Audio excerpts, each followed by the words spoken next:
আল্লাহর কাছে ক্ষমা চাও, দুনিয়াটা কিছুই না রে যুবক। ওই কবরে যাওয়ার পরে গুনাহগারের কবরের দুই পার্শ্বের মাটির চাপ পাজরের হাড় চুরমার হয়ে যাবে। একটা নয়, দুটো নয়, 70 থেকে 99টা সাপের কামড়। কবরের ভিতরে জাহান্নামের আগুন। এরে বান্দা, এখনো কি আল্লাহর রাস্তায় ফিরে আসবি না? আল্লাহ দেখায় দেয় দুনিয়ার বিল্ডিং এর আগুনে কত যুবকের লাশ, আর চিৎকারের আওয়াজ, বাঁচাও বাঁচাও। একটু চিন্তা করে দেখ, যখন আগুন লাগছিল শরীরের মধ্যে তখন ওদের কেমন লাগছিল, অবস্থাটা কেমন হয়েছিল।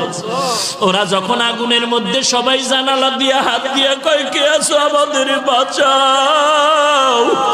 আমাদের ডানে আগুন, বামে আগুন, চতুর্দিকে আগুন।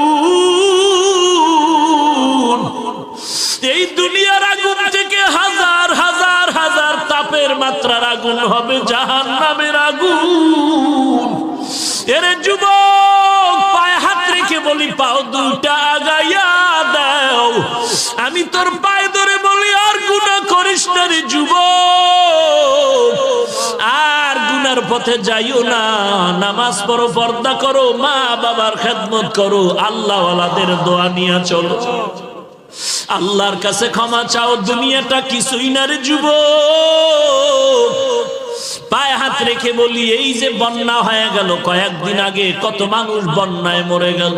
ঢাকার শহরে গাড়ির উপরে গাছ পড়লো, গাছে আঘাতে গাড়ির মধ্যে মানুষ মরে গেল। এরে বান্দা, এখান থেকে ঘরে যাওয়ার কোনো গ্যারান্টি নাই। আবার রাত্রে বেলা ঘুমাবি, ভোরবেলা উঠার কোনো গ্যারান্টি নাই। পায়ে হাত রেখে বলি, রে বাবা, তোর মতো যুবক স্কুলে পড়ে নামাজ ছাড়ে না, তুমি কেন পারবা না?